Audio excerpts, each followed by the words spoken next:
Oh, it is. It's on the.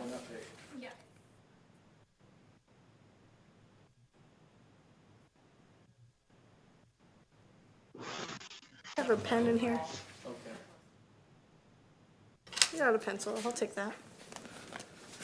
All right. Is it 5? Can we call this to order? All right. I call this meeting to order. This thing, it says it's 7 o'clock, but I believe it's 5 o'clock. All right. To begin, I believe we'll say the Pledge of Allegiance, and then Bobby has something he would like to do. So if you could join me for the Pledge of Allegiance, please stand. Here it is. Salute and pledge. I pledge allegiance. I pledge allegiance to the flag of the United States of America and to the republic for which it stands, one nation, under God, indivisible, with liberty and justice for all. Thank you. I'm going to turn it over to Bobby for one moment. Do you want to do roll call first?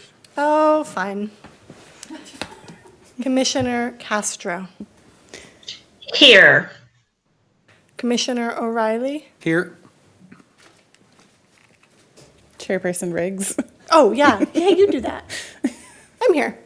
Chairperson, just to give you a little bit of an update, we're having some audio-visual problems tonight, so although we are recording and we will post the video afterwards, it is not currently live. So just anyone watching this after the fact, that is why. Thank you, Jackie. Okay. Back to what I was trying to do before. I'm going to turn it over to Bobby for a moment. Thank you. I'd just like to ask for a moment of silence.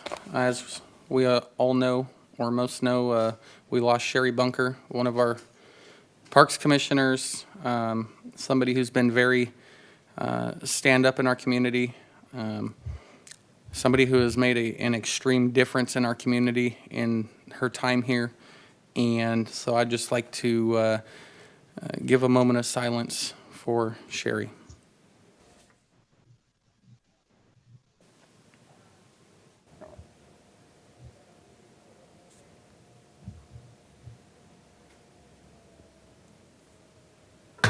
Thank you. Thank you, Bobby. All right. The first item is our consent calendar. We're looking to approve the minutes from our February 11th meeting. Public comment. Oh, public comment. There's no public, but would we like to do public comment? Ms. Chairperson, I have not received any written communication on this item. I didn't think so. Thank you. Next, we have approval of the minutes. I move that we approve the minutes from way back in February 11th of 2020. I second. Thank you.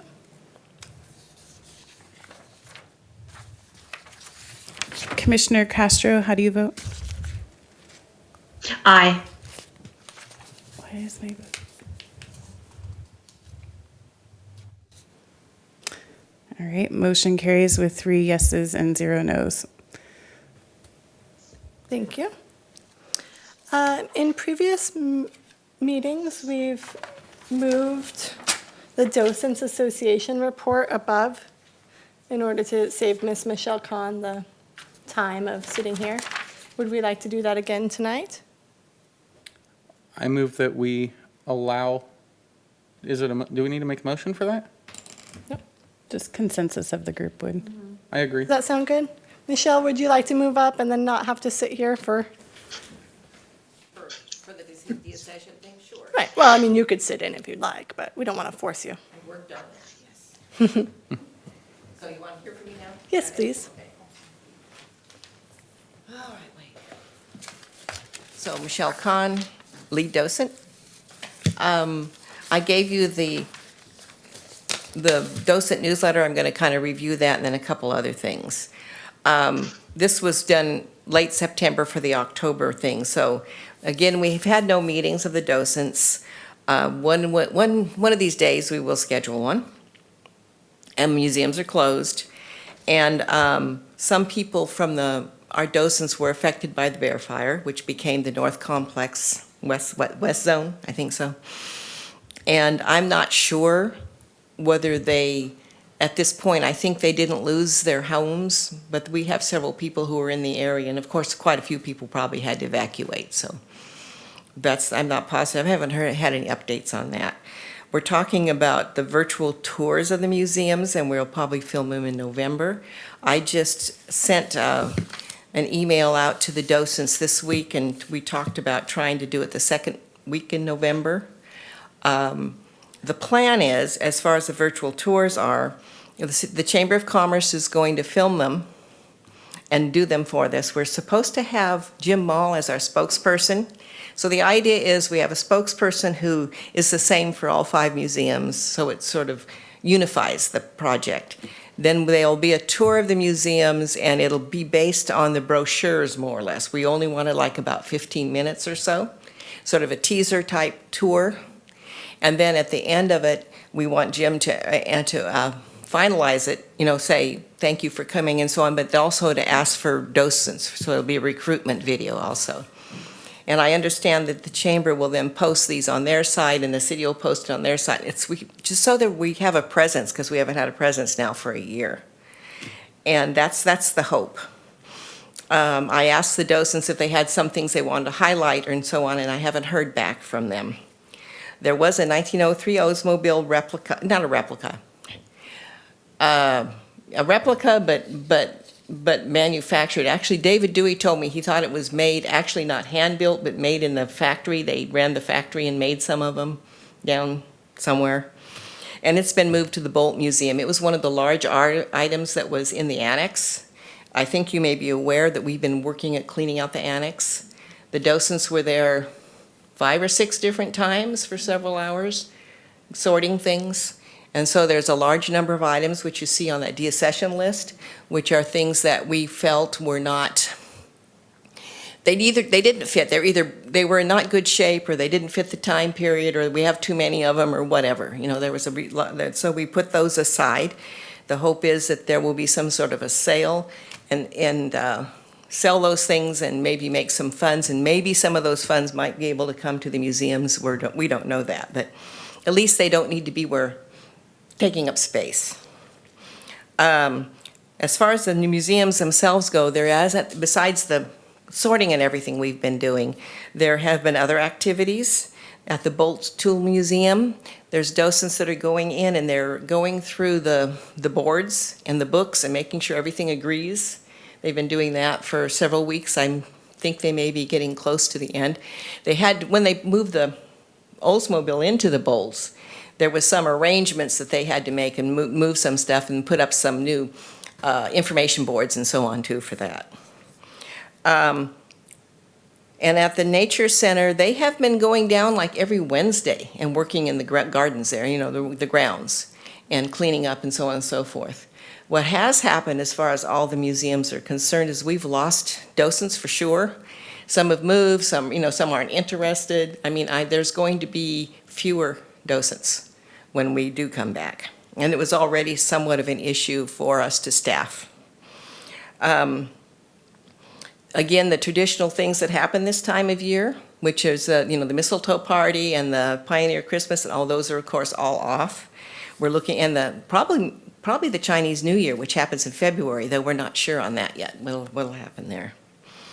There's a possibility that we're talking about the Holiday Inn Express has expressed interest in putting up a display for the museums. When we were working at the annex, we found this hand cart. It's sort of a vendor hand cart that would be pulled around, and even though it says Studebaker on the back, it's still a very traditional type of hand cart that would have been used in China. And so we're talking about having him put that up there with some other items. There's that great big barrel that's sitting in it, and there's also a big basket that we put it to the Pioneer that we could use, and other items. We'll talk to them about that. Also, our term is a 2-year term. I've served my 2 years, and so I sent this information out, and as you can guess, nobody's stepped up. So I have The treasurer will continue, the secretary who stepped up in the middle of, last year will continue, and most likely I'll continue but maybe just for 1 year, we'll see. But we've done that before, but we've just done the 1 year. Last time I think I did this, I did the 1 year.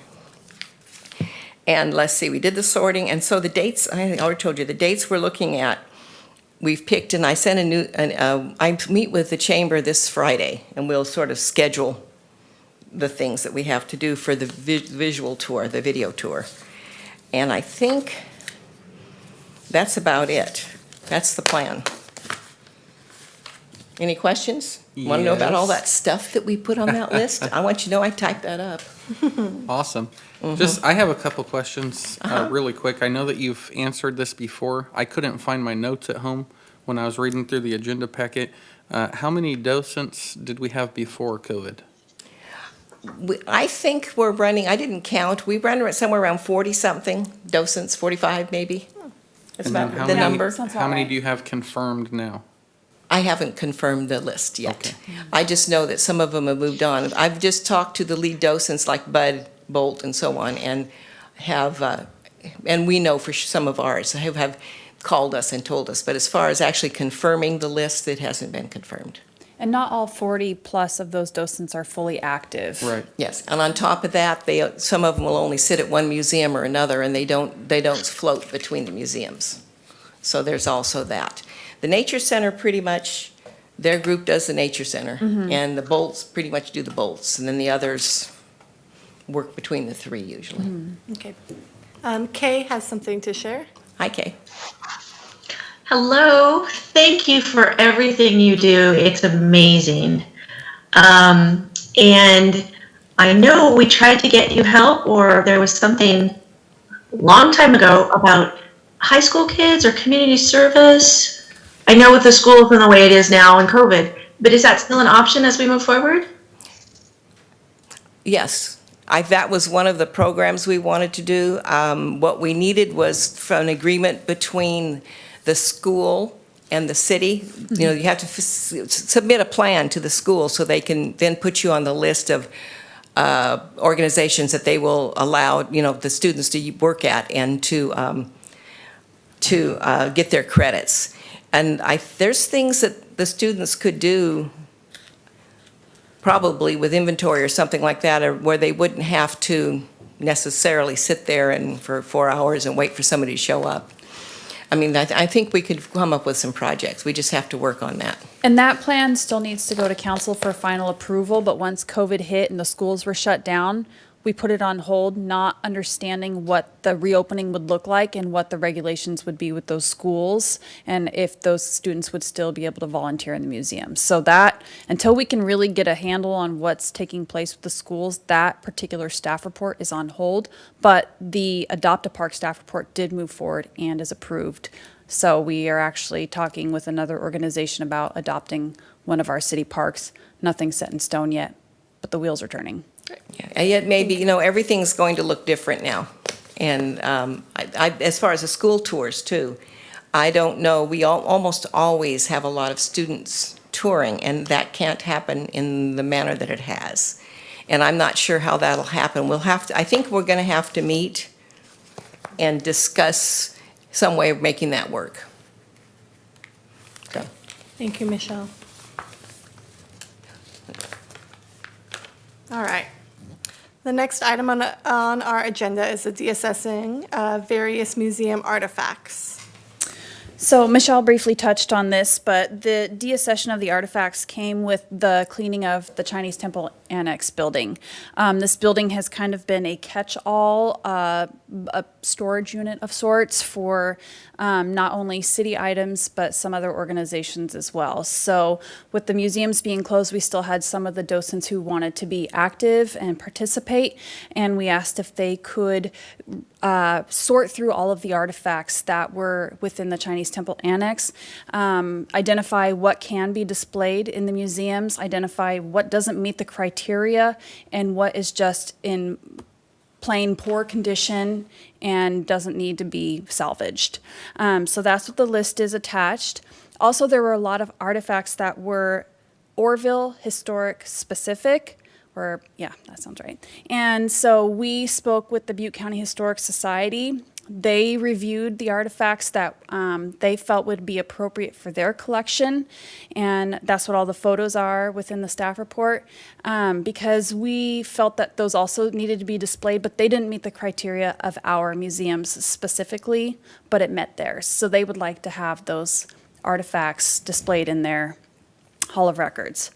Other items, again, the list that you have here, we would like you to either decide or help us decide. We would like to put them up for sale to the public, and then have those proceeds go back to the museums as it's identified in policy and procedure number 44 within the Park Commission policy and procedures. Or if you deem them suitable for education and research, destruction, or repatriation. So there were some flags that we felt should go back to the Legion of Honor to be destroyed appropriately. So for the most part, the docent list that you have in your packet would be for the sale of those items. Okay. Any comments? Bobby? So the list of items that's listed out of about 144, those are not the items of the pictures that we have, correct? Correct. Okay, Those are separate. Okay. The photos would go to the Butte County Historic Society. Gotcha. The list of 144 items is what the docents felt did not meet the criteria and did not fit the Butte County Historic Society collection. now how would they proceed in the sale or, So we've had discussions with the docents regarding the sale of those 144 items, possibly doing a sale on the lawn of the Chinese temple and having the community have first grabs at it, or doing an estate sale, whether it be auction, live auction, or a website auction. We've done that with other items that we, like light poles and items out at our corporation yard that were excess that we have auctioned off. So not necessarily that it would be an equipment auction like that, but an estate auction. So and still, then, oh, sorry, go ahead. no, I was just gonna say, we're still looking into the details of that. I've never worked with an estate auction before, so it's new territory for me.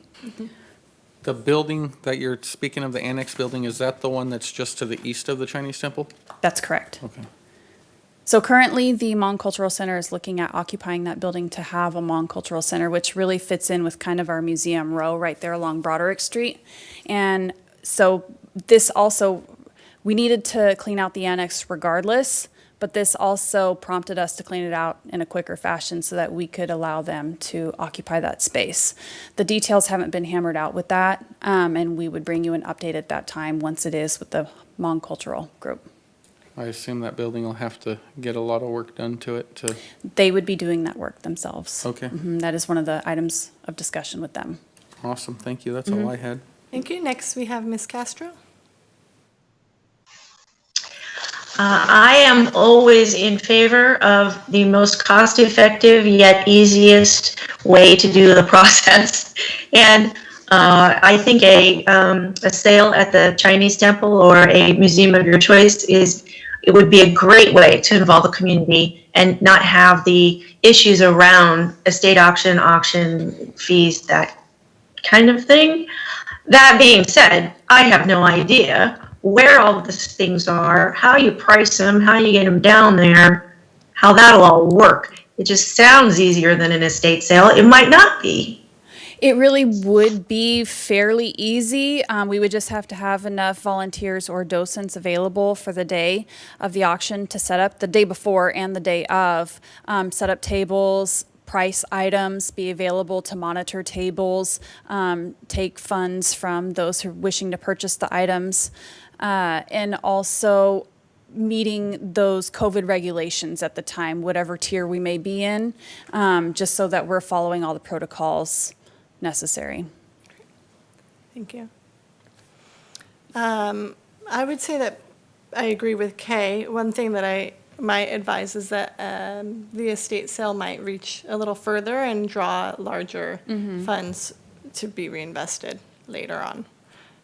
So maybe for some of the larger, more, if you guys are able to distinguish what might be more valuable, to ensure that that goes at a fair and reasonable price and not a, cheap $5. Yes, Bill? Welcome. If I could address the commission, it will be an estate sale that's done with an auction that's online. There will be no yard sales or Yeah. anything like that, because you run into too many issues in the community where somebody, feels they were cheated, or that, this was, donated that my friend item. gave me this, or, it just runs into too many issues. I mean, I understand the idea of that. It's, we use BidCal, we also use North State Auctions for all of our other auctions. It just avoids all those problems, because then we're blind who buys it. The price is determined by what the market is, because something is truly only worth what somebody will pay for it. So it's much easier on us, the city, the Parks Commission, the council, to go into this blind and allow them to purchase these things at whatever they can get, because we really honestly don't know whether the item in front of us is worth a nickel, or if it's worth the cost that it's going to take me to put it in the dump. Yeah. So it's, and unfortunately, what's happened at this particular annex is we have to be more selective in the city when people give us stuff. Just because they're willing to give it to us doesn't mean we should take it.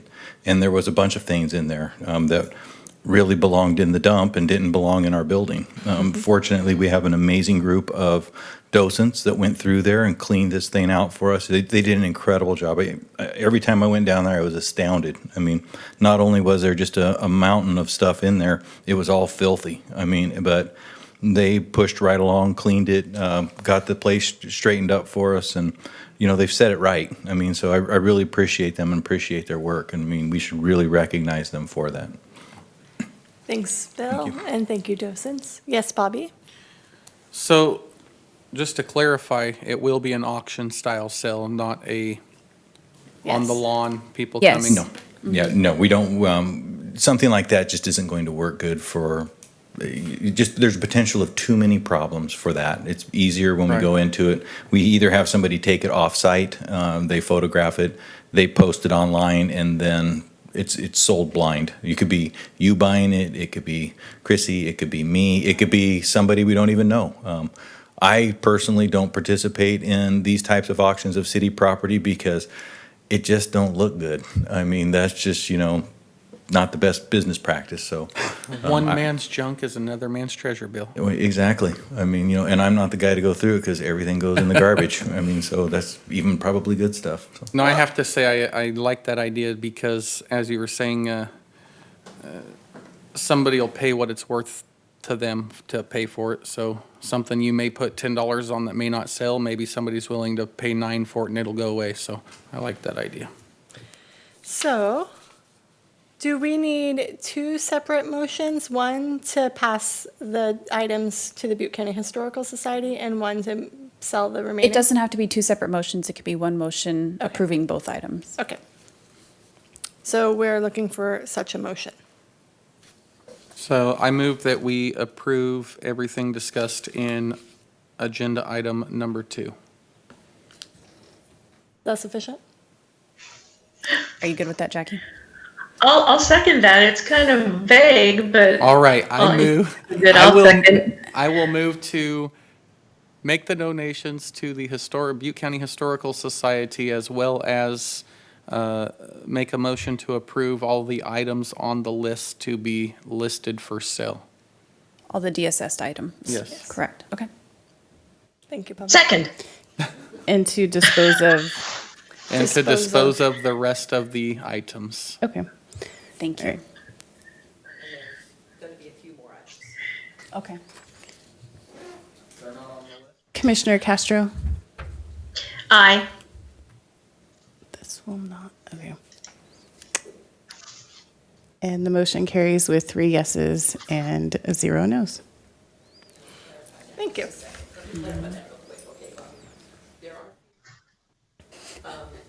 We moved something. Michelle, your mic's not on.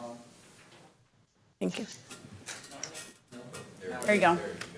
Okay, we moved some items to the museums that we were unsure of, and we were trying to get through the annex. So the 3 museums, we just went through the temple today, and we'll go through the Pioneer and the Lot, and those have some items which some will go to the auction, some will go into the collection.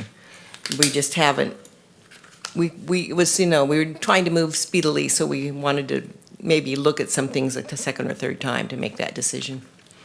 So that's why, and we're working on that this week and next week. Will we need to? Those wait? items will come back separately There'll be listed. a separate list. Okay, Those will be for the December. great. And then Thank I you. had a question of curiosity. Where was this car previous to it going to Bolts? In the annex. Ah, Oh, it is a car. it fit in that building, and all of the stuff on this list was in that building? It's tiny.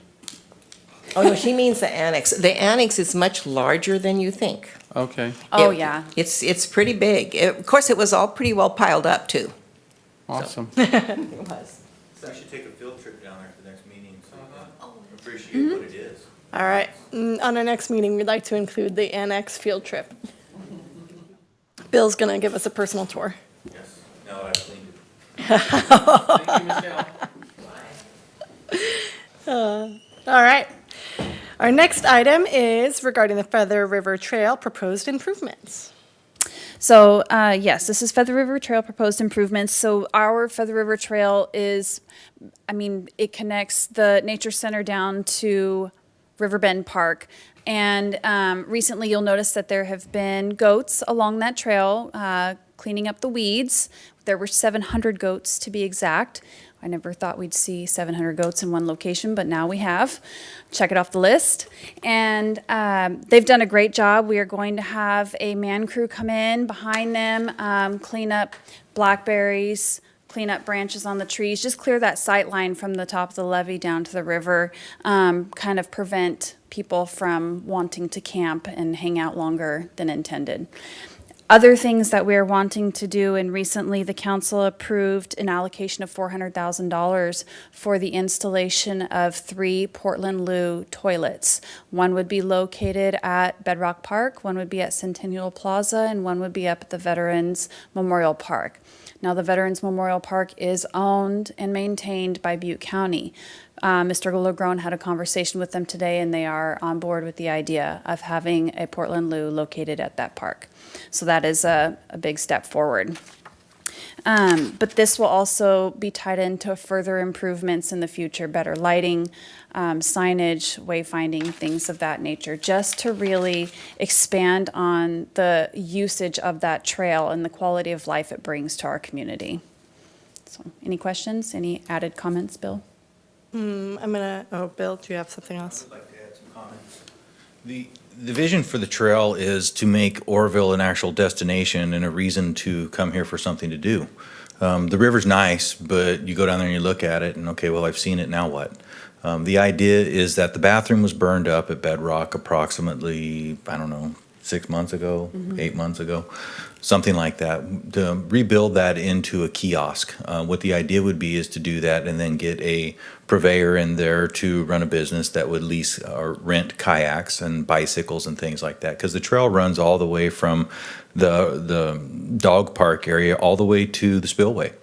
And so our idea is to create a destination. So you can come in there, you can rent a bicycle. Now, whether it's man-powered or motor-assisted, you could ride it all the way up and see the spillway and then ride it back to the kiosk at Bedrock Park, because the trail is interconnected and you can do that. Eventually, the trail will be travelable by some sort of a side-by-side or something like that, like a mule or a gator. So what the idea would be is to supply one of those. So when you lease or rent a kayak at the kiosk, you're taken up to the fish diversion dam, put in the water, and then in an hour and a half, or when you call, the company would come down and pick you up at Riverbend Park and drive you back to your car. That way we have a real, people can come here and there's something for them to do. They can ride bikes, they can ride kayaks, they can do things like that. It will put more people in our park, and when we get more people in our park, there will be less activity by those that we don't want in our park, because there's people using it.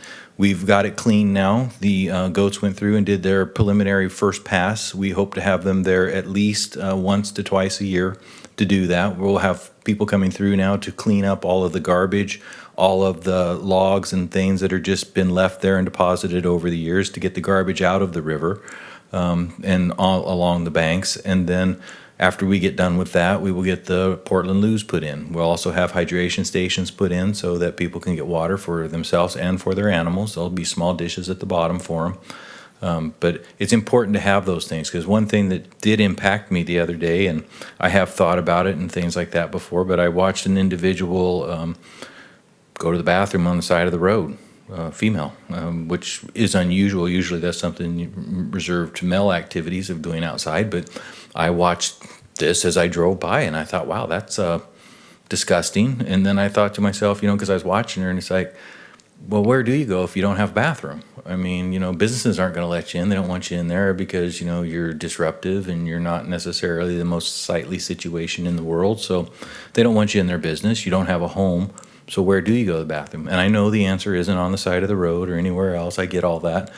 But, I think we have a responsibility to have a public bathroom, one that's usable. The Portland loos that we're discussing are not perfect, but they are more vandal-proof than most restrooms. The restrooms at Bedrock Park and the ones downtown, our society is no longer mature enough to utilize those types of spaces. They provide you too much room for mischief. So we need to have things that are designed for enough privacy to do your business, but not so much that you can move in and cause problems. So this is how we've looked at those. So our idea is to get that trail up to a wonderful, usable condition, I believe. Give people a reason to come here as a destination with things to actually do, and then get the operator in there and build that kiosk. These are all things I believe that are important to Oroville, to move Oroville forward. It's important that you're involved in this. The discussion today was, well, where do we put the Portland? Do we put it at the back of the park? Do we put it at the front of the Veterans Memorial? Do we put it in the middle of it? I know that aesthetically I can't just go in there and drop a bathroom right in the middle of all of this and go, well, there you go, and expect them to say thank you. They'll say something, but it won't be thank you. So, after meeting with them, we came up with a couple spots. They're going to get back with their architect and everything, and he's going to figure out exactly where is the best place for this.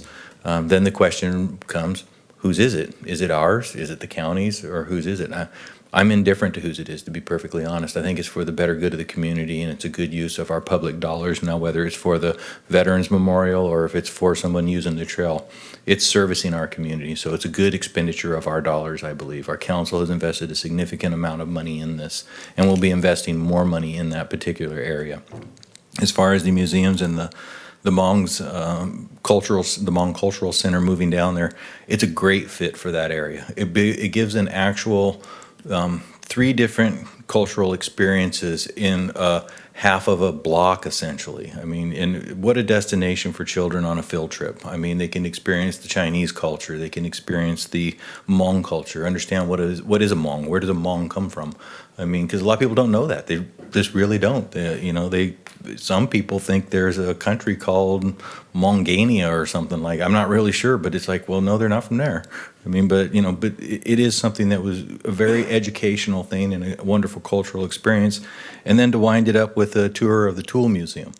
I mean, to me, that's just an absolutely fantastic thing to do. And we've been remiss in not meeting with you because of COVID. And we use that as our reasoning, and not just as an excuse, but it hit us and we didn't know exactly how to react to this. And, we kind of were back on our heels a little bit. We were conducting our city business as best we could, and we set the park commission and, quite honestly, a lot of other commissions kind of to the side and just let them sit there. So we apologize for that. It wasn't trying to keep you out of any of this or anything else. We want you involved. We want to hear your input on these thoughts and plans that we have. As wonderful as we think they might be, they might need some tuning up. I mean, and I think many minds are going to make a even more successful project as far as the trail and the museums and things like that. So I know that's kind of off topic a little bit, but I did want to extend that to you that, we do apologize for not, spending as much time with you as we probably should have, and we do appreciate your sense of volunteering or your action of volunteering for the community and being involved. So anyway, that's all I have. Thank you, Bill. Bobby? Thank you, Bill. Probably stay up there, probably. Well, I do have, maybe I have a couple questions. I don't know if it'd be Bill or Wade or, so looking at these Portland loos, I know we had discussed them a little bit previously in the past, and everything I found, not everything, but some of the ones that I found didn't quite look like this. Is there, I guess the concern would be privacy inside this thing. So obviously, we want to make it as uncomfortable to stay in as we can. But can you see inside this thing from the outside? No, if you were up above it, so if that Portland Loo was set down below the levee, then there may be a concern. But if the lower louvers are at an inward 45 angle, so if it's up on the levee, you can't look up into it to see people's legs or anything the way those louvers are. Because I looked at it closely too, because Wade and I both had the same concern that you had. Right. Can people look into this thing and Right. make it a little awkward? But it is visible enough that you know if somebody's in there or sleeping in there, or you're not barging in on somebody in there. Right. So no from down looking up or straight on. I was just concerned about the privacy aspect, especially for everybody, but especially for a female using this thing if they had a not so pleasant person show up that wanted to cause problems. Right. And then are these basically the toilet and stuff inside, is that pretty much the same concept as like the like a jail bathroom, a prison bathroom? That's what it appears to be. Their video, and I watched almost all their videos on their website. It's supposed to be vandal proof. And so they also have the grab bars. They have the hand washing station on the outside as well, so that people don't always have to go into the restroom to wash their hands. They can wash their hands on the outside of the Portland Loo as well. So it has a lot of multifunction to it. That's awesome. That's smart. I like that. Well, I guess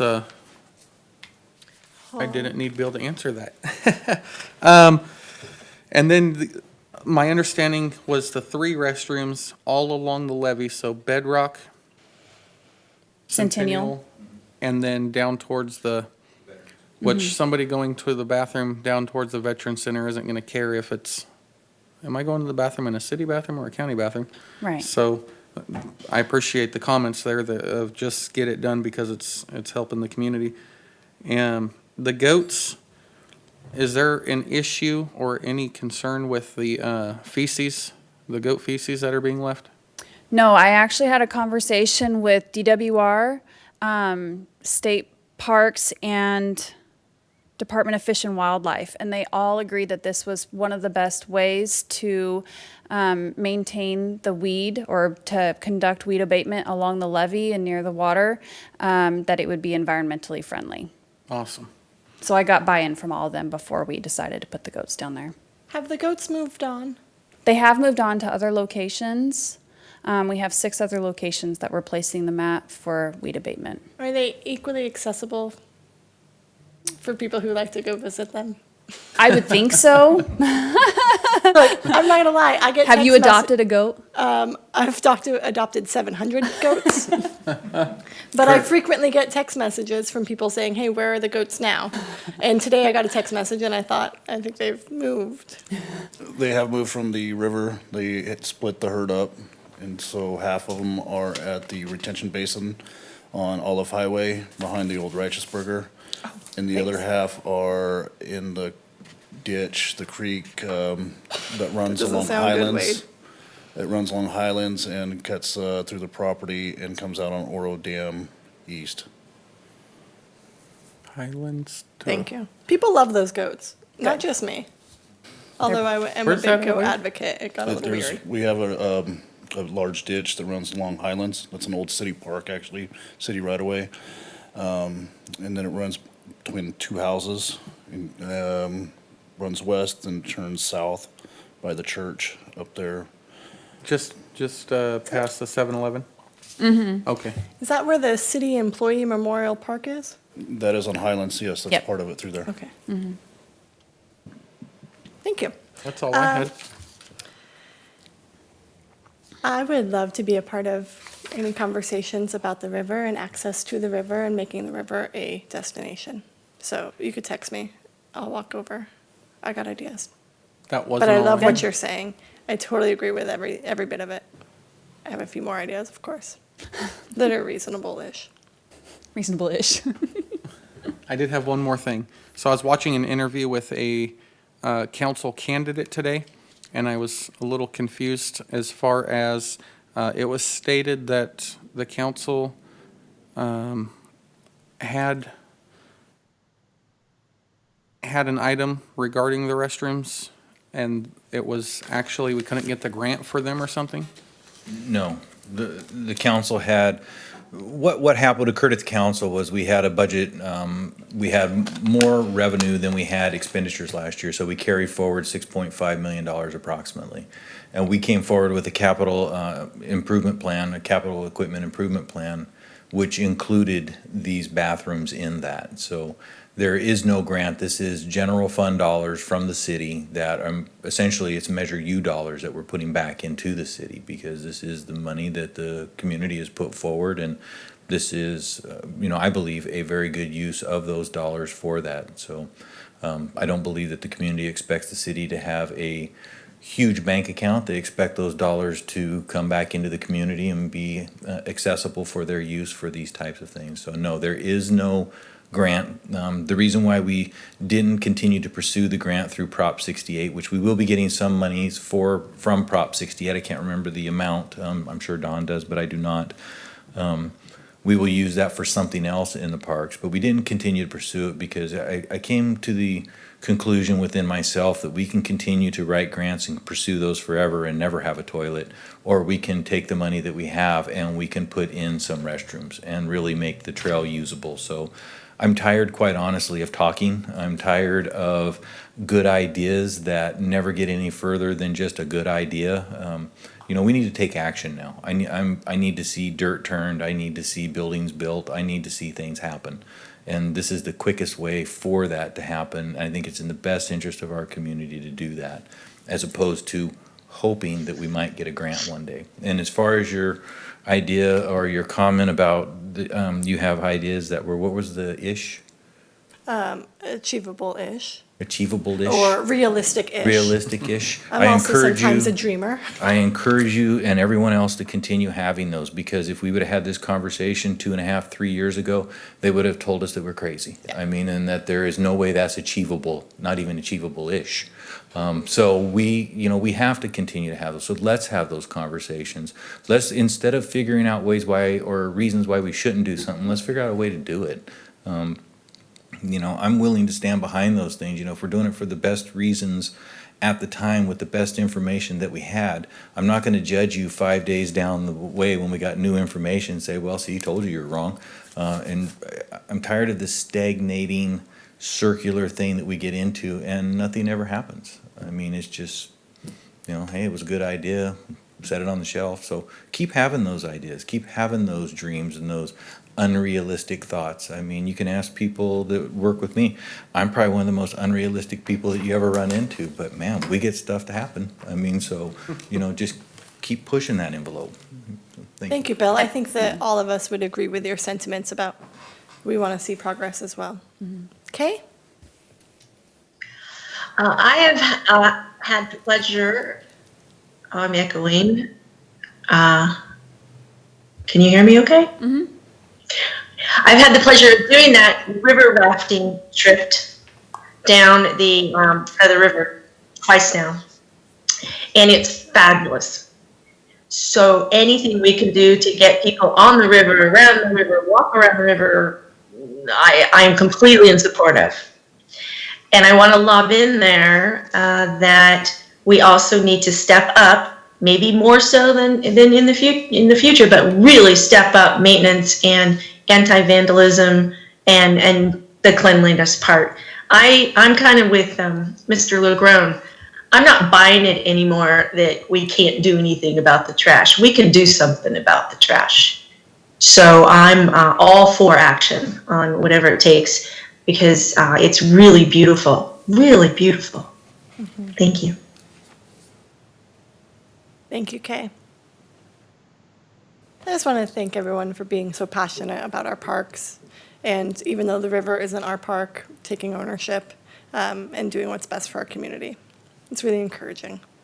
I will say we did a report this week for my schooling, and one of the things that I had to look at was amount of money our community spends on various items compared to similar communities. And we spend far less on parks and cultural development than other comparable cities like Marysville, Yuba City, Red Bluff, et cetera. So, of course, as our budget continues to grow, I'd like to see us balance out and at least meet or exceed what neighboring communities are spending. So, we're always going to want more money for the parks, aren't we? All right, there's no motion for this. This is just information, right? Correct. Great. So moving on, unless there's any final comments. Great. Are we looking at putting these Portland loos at other parks? Oh, yes. We're going to trial them in these parks and then consider them for other parks. Okay. Yeah, I think just to expand on that, I mean, Dawn's absolutely correct that if I had my way, we would tear down all the other restrooms with the exception of the one in Hewitt because I believe it's a very nice facility down there. Even the one downtown, I would like to see that one razored off the planet and then a Portland Loo put in down there as well because it's dirty, it's nasty. They clean it as often as they can. They just can't keep up with it's more of a commentary on society, I think, than it is on our community that people just don't use those restrooms as they should. I'll share a story with you. The last time I was in that bathroom. I remember the last time you were in that bathroom. Yes, it involved Alarming. a male, two females, and myself, and everybody was fighting and screaming, with the exception of me. I was just upset because I got put into the middle of this. I was working as a police officer at the time, and unfortunately, That they were in context there. is helpful. And they were, no, it wasn't just on the weekend. Bill, we don't want to by know the what you're bathroom. doing on your spare No, time, I yeah, guess. yeah, no, I was working as a police officer at the time, and they were just in there, and this is just kind of the things that happened in there. I not really 100% clear on what was happening. I think I know what was happening, but anyway, went in there to get the folks out of there. Everybody was fighting with each other. It was a big mess, and they were using the bathroom for inappropriate things, living in it, had all their stuff piled in there. So it's stuff like that. I've had to climb over the top of stalls to get people out of them in these types of bathrooms and things like that, because I'll give you a piece of advice. If you ever become a police officer and you have to extricate somebody from a bathroom stall, go over the top, don't crawl through the bottom. So that's just advice. Do what you want with it. Write that down. So we just, these loos make more sense for our community and for our parks. We looked at many different things. I mean, we looked at, and unfortunately, there's just not a lot out there. Everybody wants to go back to the traditional build, and I just don't see us doing that. I don't see portable ones either because they just won't hold up. I mean, you bring in like a trailer type of a thing, they're not real sturdy and people are very rough on these things. So we have to have something that will last because we're investing huge dollars in our community. So anyway, our goal would be to eventually, yes, have them in all of the parks with the exception of Hewitt. And the reason why is that's a fairly new bathroom. It's built in the traditional style. I think Wade has replaced the toilets in there at least twice on each side of it, at least twice in porcelain and twice in aluminum. I don't know what we're going to do about that, but that's something we have to continue to work on. One of the things I would encourage the Park Commission to do is resist the urge of looking toward enforcement as fixing your problems in your parks or on the trail or anything like that. It's not going to work. You can't have police down there often enough to handle the amount of problems that are there. What will work is addressing the parks through environmental design that prevent or prohibit people from doing activities you don't want done in the park. That's our first step with the goats, is once we eliminate the places for people to hide, there's less likely people will be hiding down there. People will be more inclined to walk down the trail because they feel secure now because they can see what's around them. So, we have to start addressing these things that way. Look at what's smart, not just what's convenient or easy. Well, yeah, we got cops, so we'll send them down there. Well, but the problem is you don't know what the cops are doing or what the 5 other things they got piled up in front of you to do, and you're worried about this situation over there. Priority-wise, it may fall to the very bottom and no one ever show up. So we just have to be smarter about what we're doing and look at what we're doing, not jump to the easy answer. And I think environmental design in all of our parks, in our bathrooms, everything that we do, I mean, is going to take us a lot further and make people feel more secure in the parks, which will make more people use the parks, which will make the parks more safe. I mean, so that's it. I would encourage, one more thing. Please drive by Rotary Park and take a look at that. Wade's crew has done an amazing job down there. I went by it the other day. I was actually down there looking at something else, and I drove by the park, and I just happened to look. I mean, it is just, it's everything that you want in a park. It exemplifies everything. It's inviting. I mean, unfortunately, some people went in there and threw a lot of garbage around on that next Saturday, because I was down there looking at the same thing again, getting a different day's perspective. But, you know, they clean that up as quick as they can. But I'm telling you, our Parks Department is working hard. They're doing a very good job with the number of people that they have. And that park, it made me really feel good, because it was like, this is what I want from our city parks. It invites people here. I mean, you know, I could see kids and families coming there to play. So anyway, I just want to say thank you, Wade. Job well done there. And, you know, I want everybody to look at that park. Now, I went back by today and I did notice a couple weeds, because I'm, you know, hypercritical about everything. So I was able to find, and it probably bothered me internally that, hey, I thought this was nice, but I got to find a problem. So I went back. I mean, so. Well, did you get out and fix it? No, the weed was bigger than me. I mean, so. But I'll point it out to Wade. So, but anyway, well done. Thank you. Thanks, Bill. All right, moving on. We've done the Docent Association report. Our next item on reports and discussion was a COVID-19 update from administration. So, as you know, the museums have been closed, obviously because of COVID-19, but also because our docent population is primarily in that susceptible age of contracting COVID-19.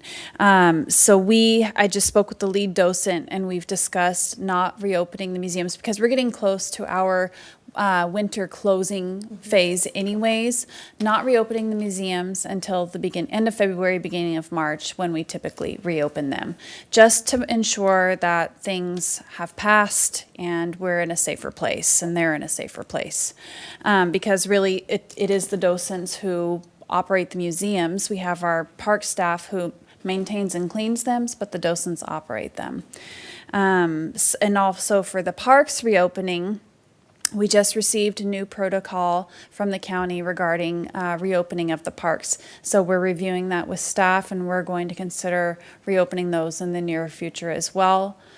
We're cautious about that just because we don't want large gatherings of people that would rent the park for a family occasion, a party, whatsoever, and then we end up having a large outbreak of COVID. We don't want to be associated with condoning such a gathering and then having a large issue come out of it. So we're proceeding with caution there, but preparing to be ready to reopen. Regarding administration reports. Then I have a question. Yes, absolutely. So as a point of clarification, I know that the parks are closed. Yes. Does that mean closed to rentals, or a young person or a family could not? They would be breaking the rules if they went to the park. People are still visiting our parks. Okay. We're not allowing rentals at this time. Okay. So, and that's also Right. a two-part with the So I go to the rentals. parks all the time for walks. Yeah, no, and we understand that. People need to get out. They've been stuck in their homes. Yeah. But we're trying to not allow rentals because of that large gathering of groups of people. Two-part with that also is that our staff levels are low. And so we're trying to allow our staff to be able to pick up on all their daily activities that they need to get to. And the gatherings cause them to pull away from their daily activities to prepare parks to be readied for those events. So I'll let Wade go into the staffing and our frontline operations next. Thank you, Dawn. Yeah, so just quick clarification, we still are cleaning the parks, but it's alleviating the having to clean in between events and weekends and things like that. So we're still out there cleaning, bleaching. We did actually open the restrooms in several parks this week because some of the restrictions have been lifted, but we are bleaching them twice a week and trying to be cautious because people are gathering in the parks. we're just starting to slowly try to open back up. And then as far as staffing levels, we have, in the Parks, Trees, and Streets Department, we have lost 5 employees since March. We were getting fully staffed there right before this hit, and we've lost employees, 5 of them, since March due to various reasons. We are holding interviews this Thursday for both Parks and Streets departments. We had 18 people apply, and 7 of those people applied for both positions, park maintenance technician and operator in the streets. So we're interviewing about 10 people Thursday. We're hoping to fill positions. We currently have, I need better clarification, but I believe we have 4 openings in the Parks Department and 4 openings in the Streets Department. We currently have 3 operators in the streets and 4 park maintenance employees. For the coverage of 44 acres, 12,000 trees, 54 irrigation systems, you know, a handful of employees is just not enough. So bear with us, you know, but once we get staffing levels, we'll get to the parks a lot more and, you know, other things. So that's kind of where we're at with staffing levels. It's been a struggle with losing 5 people. So, but again, we're hoping we got some pretty qualified applicants to go through and interview on Thursday. So we're very hopeful we'll get people that with a little bit of experience with some commercial driver's license, things like that, that can do some of those tasks, hit the ground running almost, so to speak. Great. Commissioner O'Reilly? So, thank you, Wade. Thank you, Don. I don't want to be critical on the city or you or any individual, but I've recently spoke with some former employees of the Parks and or Streets departments, and the main reason that I'm understanding of them moving on is due to the basically it boiled down to the pay scale. Is there, now obviously they're getting paid, obviously the pay scales are set to accommodate such a job, but are we, out of curiosity, are we doing any kind of competitive, or I guess how would I phrase this? Are we watching what other people are paying and trying to stay close to that, or do we just have a set scale and that's what it's at? So currently, our scale is competitive with other jurisdictions. The issue that we're having here is the rebuild following the campfire and all the activities that come with that. There's a high dollar wage that comes with a lot of those positions. And so, yeah, we may have some employees that have moved on to those positions, but those positions, unfortunately, are going to be temporary. That rebuild is going to be temporary. It's not going to last forever. And so we have looked at other jurisdictions. We are comparable to Chico. And unfortunately, we're going to lose people. It's part of it. So. And to expand on what Ms. Nevers is talking about, when you talk about budgeting, you have to be sustainable. It isn't, we can't momentarily react to something and say, hey, we're going to jump this up because we need to keep these folks. We very much would like to keep the folks that we have here working here. Unfortunately, when we make an agreement with somebody, and if we raise and I'm just grabbing numbers, we raise your rate from $22 an hour to $25 an hour because the market is artificially inflated right now for labor. We don't get the opportunity when the market goes back or recenters itself to where it should be to reduce your wages to 22. We're stuck at 25. And we're not talking about one person. We're talking about 25 people or however many people we have in that particular classification. So in order for the city to be competitive in those type of areas, one is, we're probably not going to be cash competitive. I mean, probably where we're going to have to be more innovative in what we do is how we look at benefit packages. Do we look at how do we, as a city, carry more of the cost of the health insurance or something like that to make the package more attractive? How do we provide a benefit maybe that other places don't?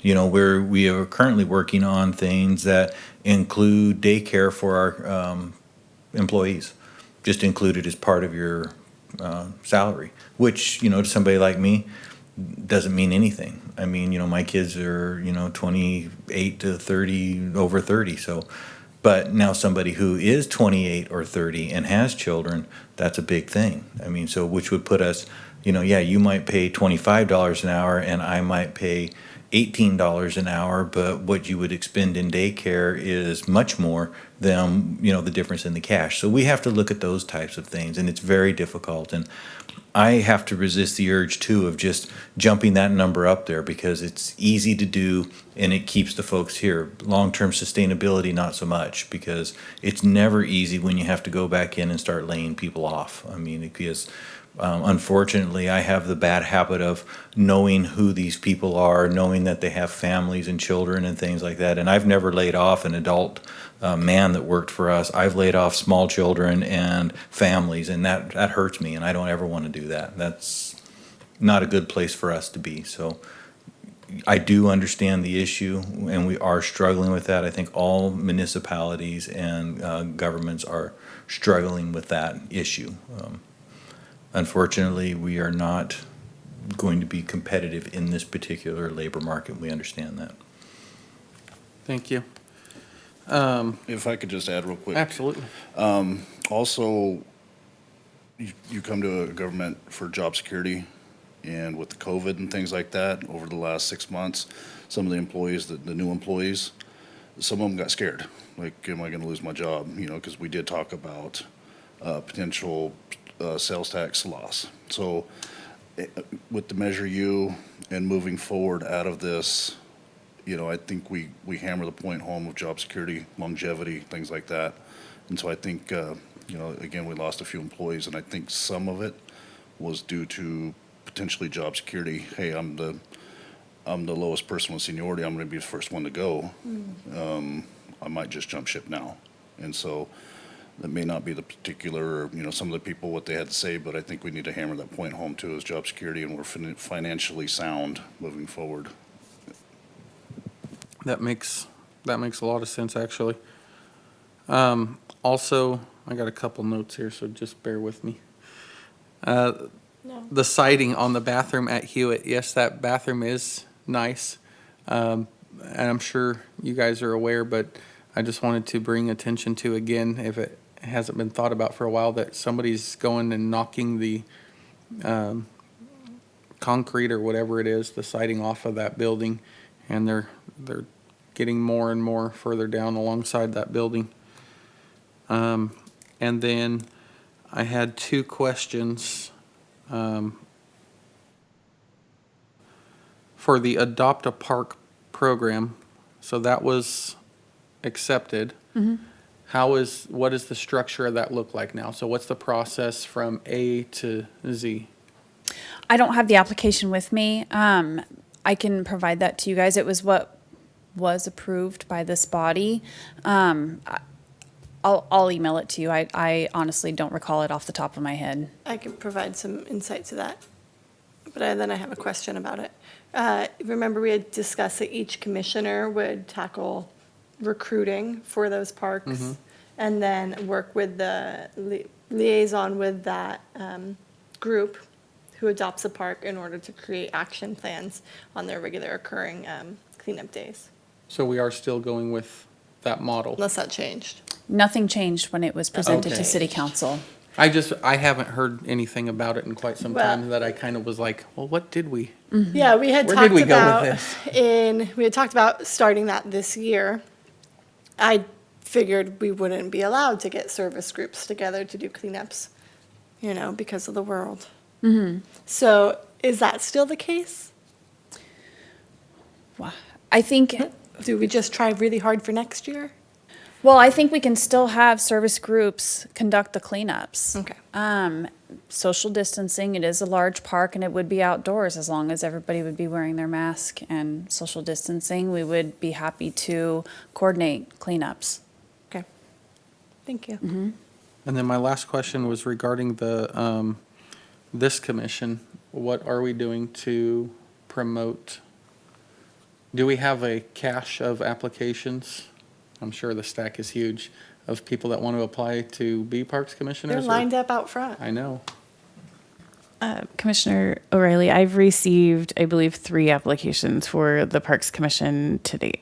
And I've sent out paid advertising, I've sent out regular advertising. So we have definitely tried to reach out, but currently I have 3 applications. And are those recent applications or are they like a few years ago? So one is fairly old now. It's probably close to a year old. The other 2 are more recent, and by more recent, since COVID. So, I mean, they're still a little outdated, but 2 of them are more recent. Okay. Can somebody put that on the consent calendar for the council? We have several commissions that we're working on filling right now. All right. Awesome. Now, with that, is there anything that we can do to help that along as far as anything that we can do to help you guys? We just need to get it in front of the executive committee so that they can look at everything and make a decision. Okay. Okay. Commissioner Castro? I have a question about I'll go online, if this is the correct process, and find that application.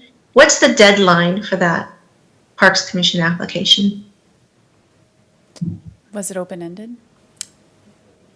They're open until filled. If someone were to bring one in before we have our next executive committee meeting, we will definitely add that to the group that goes in for review. Okay, thank you. I don't remember when, and what entity did it, but I believe there was a contract awarded for trees, removal of dead trees. Is it appropriate to ask for status on that? Yes, by all means, I'll have Wade answer that question for you. Yes, we put out a contract for a request for proposals for tree service, tree trimming, tree removal services. We had 5 contractors bid, and P31 was the lowest bidder. We have a signed contract with them, and they have been working this is their 3rd week working within the city limits on city trees. We had them out at Hammond Park. They removed some dead redwoods, a dead pine tree, and raised up quite a few trees out there, trimmed them. We've had them at the tennis courts on Safford and Fifth Avenue, trimming the city trees around the perimeter of the tennis courts. They're currently on Fifth Avenue doing some pruning, here in the next couple days. And so, anticipate having them at the Lot Home next week and some other areas. From the But yes, Chinese temple. we had them at the Chinese Temple too, doing some work, so, yes, they're doing a fantastic Great. job. And just to Thank you. Just to report back to the commission on that, the council has invested in the last 2 years, $200,000 in tree trimming in the city. $120,000 with this current contract, $80,000 with the previous one with the Tree of Life. So, they have made a significant investment in getting our trees appropriately pruned and trimmed, and the ones that are dead removed. And they're doing this with the assistance of Wade, who is our city arborist. I'm just a junior arborist, so Wade is managing all of that and staying on top of that. So, it's just nice. It's another project that, you can actually see that something is happening. I mean, and this is a good thing that does improve safety for the community. My next question is in regard to the Adopt a Park program. And I understand you want service organizations to clean up. Now, Bill is already going to take care of all the weeds, right, Bill? But I want to know what cleanup means. Would the service organization bring its own weed eaters and haul the weeds away and clean the bathrooms, or what does that mean, Adopt a Park cleanup? If I recall correctly, the application asks for what is the group intends to do. Not every group that adopts a park has the capability of bringing in weed eaters and power tools.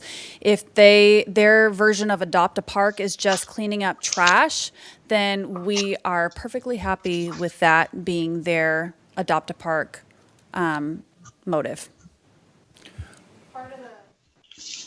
Part of the concept behind it too is to allow for the organizations who want to be more engaged and involved to be able to take some more of that ownership. So like Dawn said, they'll all be varying. Thank you. Commissioner O'Reilly. Sorry, I heard about the trees and it brought up another question. P31, their contract, is that price set in stone, what was agreed upon, or is their work able to vary that contract a little bit? And then also, are they trimming trees on private property? Is that part of their responsibilities as their work for the city? To answer the first question, no, they're not trimming on private property. There are trees that fall within our right-of-way that may appear to be on private property, but there definitely are trees. They're working directly under my supervision, so I meet with their arborist. We go out and we either look at 3 days worth of work or 5 days worth of work, kind of depending on the area. And so the trees, we discuss every tree before it gets trimmed or removed, so they're well aware of their work. As far as contract, we have the contract for $120,000. It's a little over $1,200 per day for the work crew with the work truck and chipper and things. And that is, there's no work right now that's outside of that contract. So whatever we discuss, tree maintenance, they're doing that within the scope of that work. I'm not sure if there's plans on renewing it or when the funds run out, we'll have to assess where we're at that time. I'm sure we're gonna have to put out another tree contract, but we do have a tree lead position unfilled in the Parks Department. And again, it's somewhat competitive, but with private tree companies paying what they are right now, we haven't been able to fill that position in 2 years. So I foresee tree contracts continuing.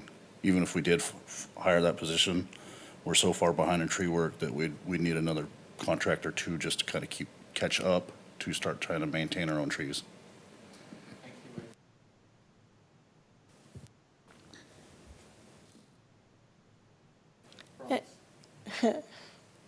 I won't hold you to it.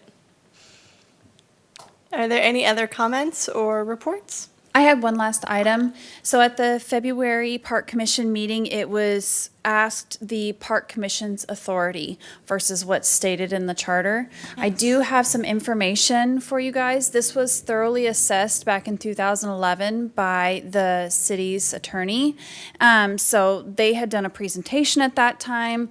They have highlighted pages of the charter delineating council authority, Parks Department authority, and Parks Commission authority. So I have these.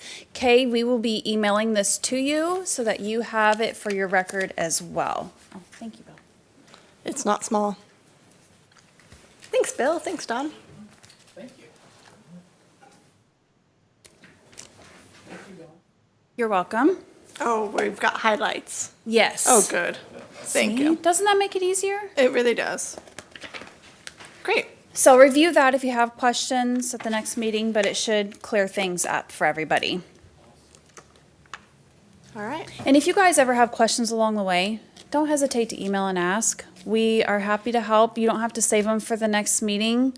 If we can just jump right on it right away, we'll do what we can. And so if a commissioner asks, then I will email back the entire body so that everybody's clued in on the question. I don't think we.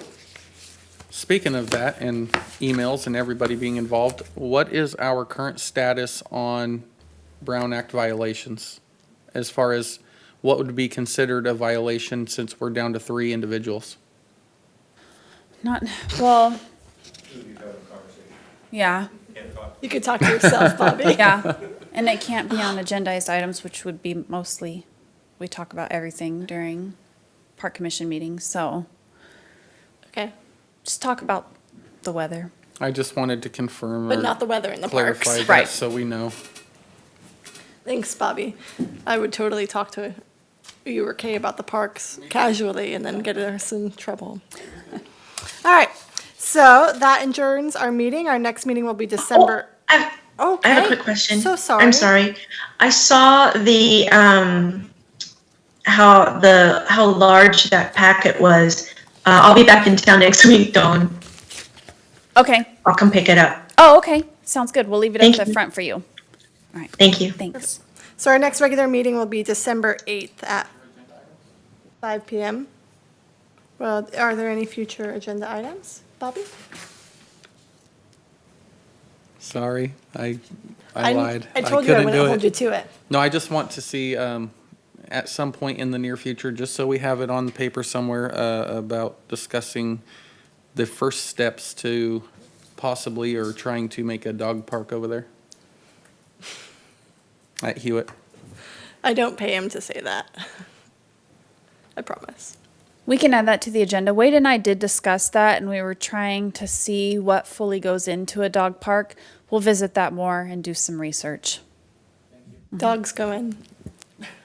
All right.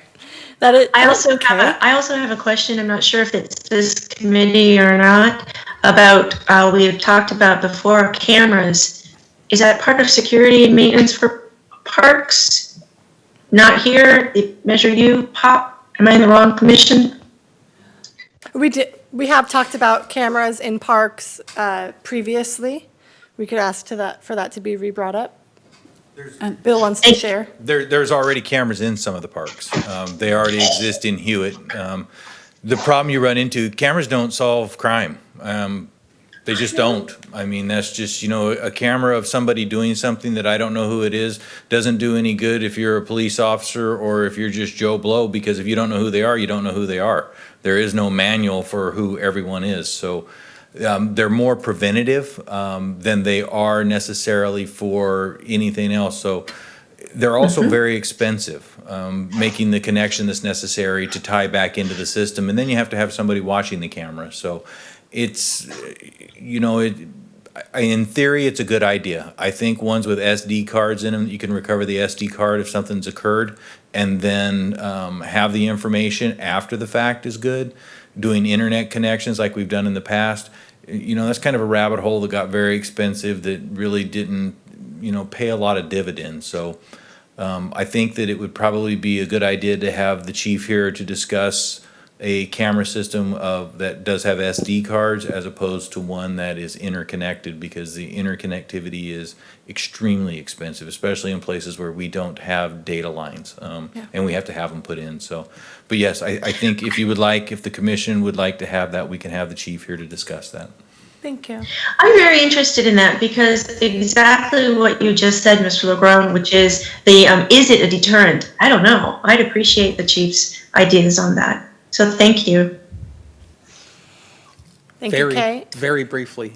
Commissioner O'Reilly. This is the first time Bill's been here to answer questions that we've had about this. So we did bring up the point of cameras and such in the parks and the other cameras that we have. And when these cameras were initially brought forth to be installed, there was also talk about having them accessible to the public.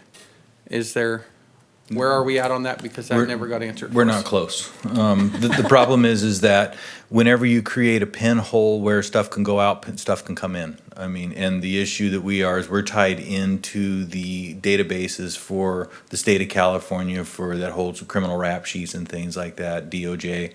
Well, I shouldn't say we, the police department is. So if we create this system so that they can get in there, and this is the issue that they're telling me exists, if we're flowing it out, so people can do it, they can backflow through that into our system and potentially gain access into this. So until they come up with a solution for that, we're probably not any closer. We can run old video, but really the idea would be to have real-time video. So, you know, the idea would be to have multiple eyes watching multiple things so that when something happens, it could be reported. But unfortunately, me running a video or the police running a video that is 15, 20 minutes old doesn't do a whole lot of good. So that's kind of where we ran into that wall on that, and we are still waiting for technology to catch up with our desire. Commissioner Castro? Buy more drones. That thing's flying around, that people might stop doing what they're doing. Just adding a little humor. And again, Commissioner O'Reilly? I am not on. Yes, you were. Nope. All right. Then we do truly adjourn this meeting until our next meeting, December 8th.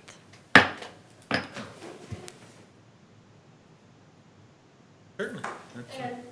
Dawn's gonna be Dawn's gonna be running the community development department now for the next, for quite a while, so I won't be here to